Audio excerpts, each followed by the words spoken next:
大家收睇大明燈，我係孫柏文。咁啊，呢幾日咧，股票市場最震撼嗰單消息，當然就係董建華家族旗下嘅公司東方海外就賣盤啦。咁啊，造價就400幾億咁樣啦，係咪？即係好大嘅數字啦，求其係。咁好多人猜測係點解嘅？咁其實咧，我覺得呢啲猜測咧都有少少係多餘嘅。咁啊，首先咧就係、即係奇貨可居啊，善價而沽啦。即係我呢個都係我朋友李世民講噶啦。咁啊，呢個一向都係我哋香港人嘅精神。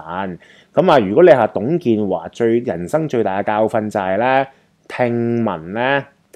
咧，當年咧信報即係我哋財經寫手圈嘅超級老前輩元祖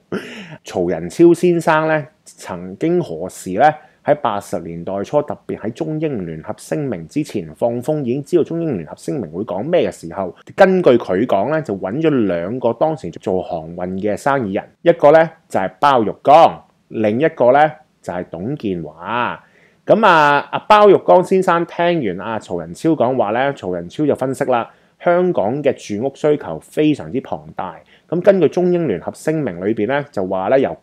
簽署到97年，即係84至97年嘅13年間咧，香港嘅土地供應咧，特別係住宅樓土地供應咧，就唔可以超過50公頃，係嚴重不足。所以咧，當然曹仁超咧對散戶咧就建議寧願唔開飯都要供樓，而對呢一個包玉剛同埋董建華咧就話咧要投身地產行業，要轉型，唔好再做航運啦。咁咧根據曹仁超先生講咧，包玉剛先生就聽咗佢嘅建議，咁就買咗九龍倉之後咧就大做地產嘅。咁董建華咧就唔同啦，董建華咧就一句咧，家族生意唔會變嘅。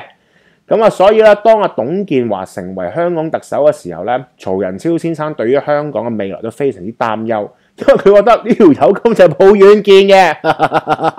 咁所以就證明咗一樣嘢嘅，曹仁超先生係啱到不得了嘅。董建華真係 Oh my God！ 如果你係一個80-90後嘅話咧，我諗你知道董建華在任特首嗰7年，亦都被冠名為建華7年之亂嘅。OK， 咁所以咧，即係如果你係話今次賣盤咧，我相信董建華有可能吸收咗上次嘅教訓。咁第二個可能性咧，就因為咧董建華做咗特首之後，即係97年之後咧。其實東方海外都俾咗佢嘅細佬董建成話事，咁董建成咧睇落咧真係一個比董建華優越好多嘅生意人，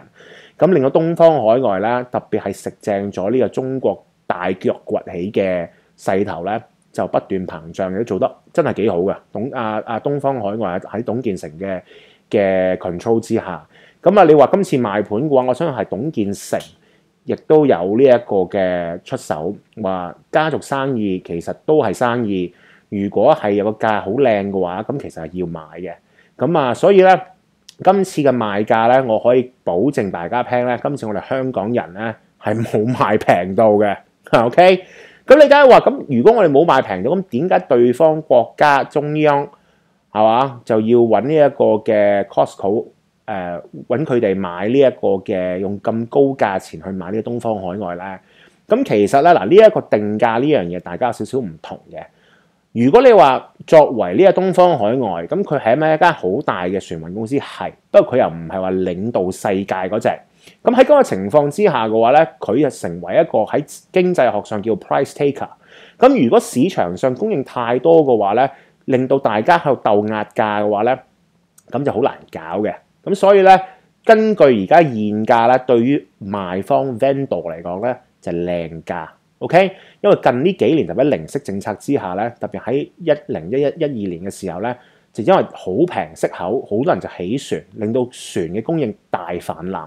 好啦，調翻轉頭啦，國家點解買咧？係咪？咁國家咧就其實咧要併購合併咧就好耐㗎啦，船運，因為國家都覺得咧世界上太多船啦。咁其實咧，如果世界上嘅船運公司嘅數目減少咧，大家嘅議價能力就會提高。咁咧，從呢個角度嚟講咧，其實如果我可以買完一間排第3、排第4、排第5嘅公司變成龍頭，咁我可以走去同第2同第3嘅講，不如咁啦，得翻我哋3間啫，係咪？不如我哋就加價啦。咁其實咧呢一個 theory 咧係完全 make sense，所以令到 purchaser 即係買家 buyer 咧覺得東方海外值嘅價錢咧就會比 vendor 賣家咧高嘅。咁佢解釋咗點解一方肯賣一方肯賣。咁仲有喎，咁其實東方海外本身咧喺1949年中國被共產黨解放於呢一個國民黨嘅淫威之下。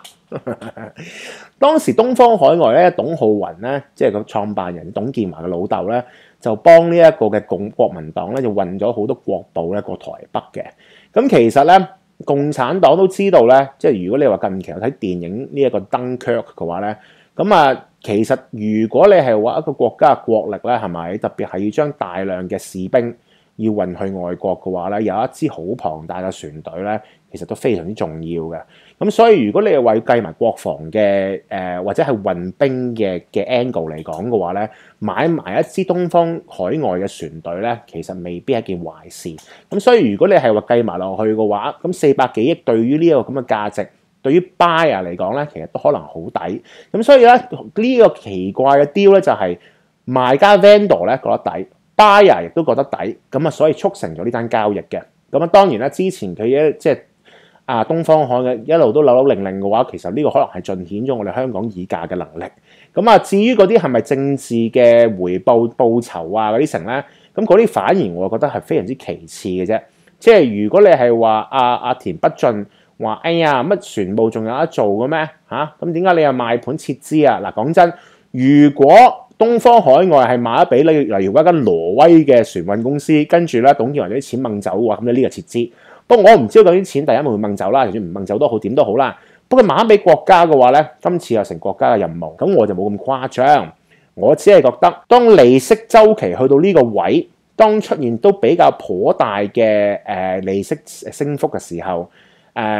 與其好多船價會下跌，就不如將成支船隊賣俾人。咁所以咧，即係船運呢樣嘢喺80年代初已經玩完㗎啦。其實不過咧，包玉剛就有聽，董建華就冇聽，後尾令到咧東方海外爭啲破產，就被共產黨救。咁就算董浩雲幫蔣介石運咗好多嘢過去台北都好咧，後尾董建華投共，亦都成為我哋香港特首，甚至到而家都好似個好重要嘅國家領導人，起碼左右到我哋香港大事先啦，係咪先？只要幫阿林鄭紅袍啫，咁就已經可以左右繼有江澤民阿董建華手，而家董建華紅袍林鄭月娥。咁所以咧，如果你話仲有最尾一講咧，就係講船運啦，喺香港啦，即係其實咧物流業咧喺香港仲係一個好大嘅行業。